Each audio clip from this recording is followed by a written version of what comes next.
Hello guys, આજે આપણે પુલાવ બનાવીશું અને તમે જોઈ લો પુલાવ માટેની આ બધી વસ્તુ છે. આ છે લીલા મરચાં, આ લીલા વટાણા છે પણ મેં થોડા બોઇલ કરી લીધા છે, અને આ ટામેટાં છે, આ ડુંગળી અને આ કોથમીર, અને આ ભાત પણ મેં પહેલાંથી બોઇલ કરી લીધેલા છે. થોડા કાચા પાકા રાખવાના તો સારા લાગે. અને આ આદુ લસણની પેસ્ટ મેં રેડીમેડ જ લાવ્યો છું. અને આ રાઈસ નૂડલ્સ મસાલો છે. આ આમ તો પુલાવ મસાલો, પણ આનો સ્વાદ બહુ સારો આવે છે એટલા માટે હું આજ નાખું છું. ચાલો તો હવે આપણે બનાવવાનું સ્ટાર્ટ કરીશું. સૌથી પહેલાં તો આપણે ગેસ ઓન કરીશું. એના ઉપર અમે તપેલી રાખી દીધી છે. એમાં થોડું તેલ નાખીશું આપણે જરૂરિયાત પ્રમાણે તેલ નાખીશું.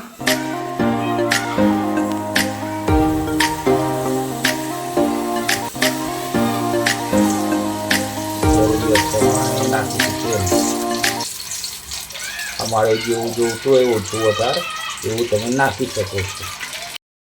તેલ ગરમ થઈ ગયું છે. એમાં એક થોડું જીરું એડ કરી દઈશું. હવે જીરું થોડું ફ્રાય થઈ જાય એટલે એમાં હવે આદુ લસણની પેસ્ટ એડ કરી દઈશું.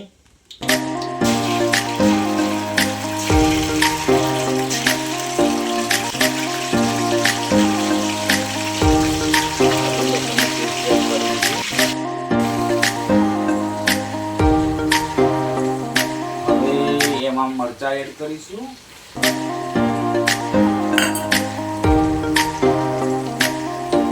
પછી એમાં ડુંગળી પણ એડ કરી દઈશું.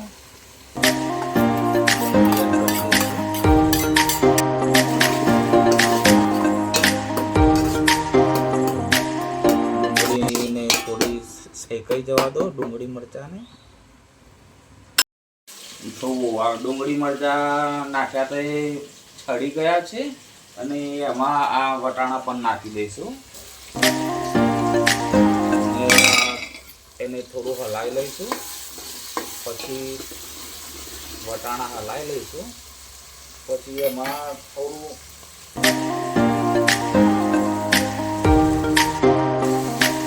મીઠું નાખી દઈશું. પછી એમાં થોડું લાલ મરચું નાખી દઈશું.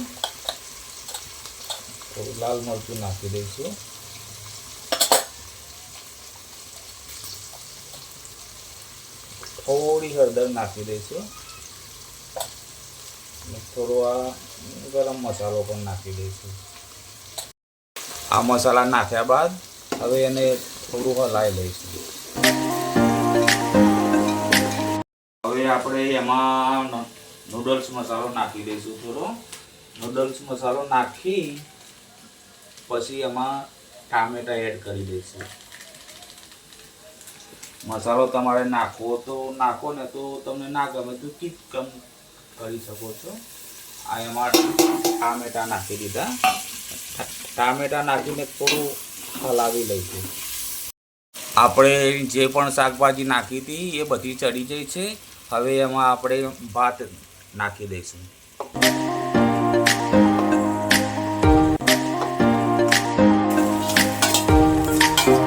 આ બધા ભાત નાખીને આપણે હલાવી દઈશું.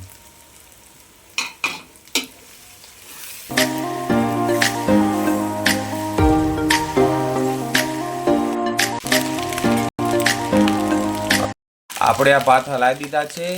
હવે એને થોડી વાર પાકવા દઈને પછી એના ઉપર થોડી કોથમીર નાખી દઈશું. હવે આ ભાત પાકી ગયા છે. એના ઉપર આપણે કોથમીર નાખી દઈશું.